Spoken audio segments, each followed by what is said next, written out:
This is a true story, pieced together from court records and police files.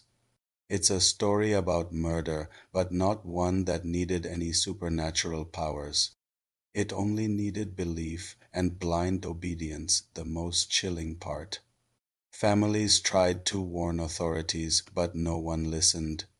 Welcome to Krugersdorp, a quiet town in the West Rand of Johannesburg.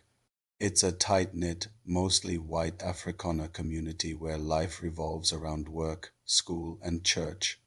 It seemed like the last place on earth you'd expect a murder spree.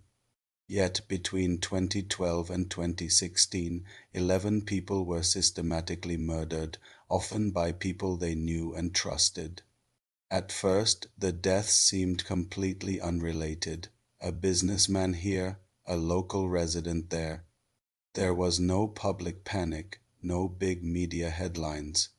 The victims were different, the circumstances varied, and this randomness allowed the killers to hide in plain sight.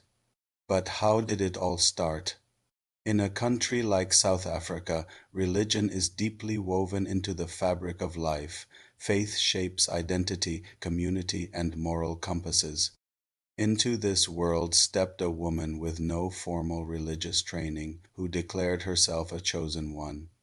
She convinced a small group of followers that she had a special gift, the ability to see evil in other people. Her followers gave up their own judgment, replacing logic with absolute loyalty to her. She began to isolate them from their families and friends. Anyone who questioned her was accused of being spiritually weak or even an enemy. Fear and obedience took root, strangling any independent thought. The group became a sealed-off world where her word was law.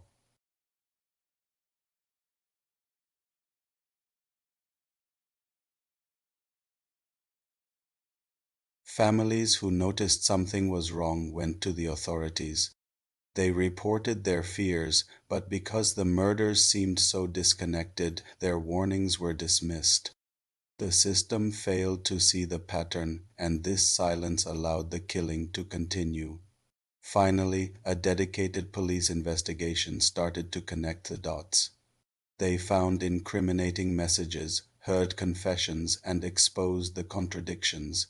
It wasn't random chaos, it was a carefully orchestrated campaign of control and murder. In the courtroom, the whole horrifying truth came out. The trial exposed the psychological manipulation, the calculated control, and the cold-blooded, premeditated nature of the killings. The ringleaders received life sentences, but for the 11 victims, justice came far too late. They were loved ones, missed by families whose lives are now forever broken. The Krugersdorp murders serve as a terrifying reminder that evil doesn't always show up with a monster's face. Sometimes it just asks for your trust. This isn't a story about demons or dark forces. It's a story about people, the choices they make, and the devastating consequences of surrendering your mind to someone else. Thanks for watching. If you found this story important, please like and subscribe for more deep dives into cases that reveal the darker side of human nature.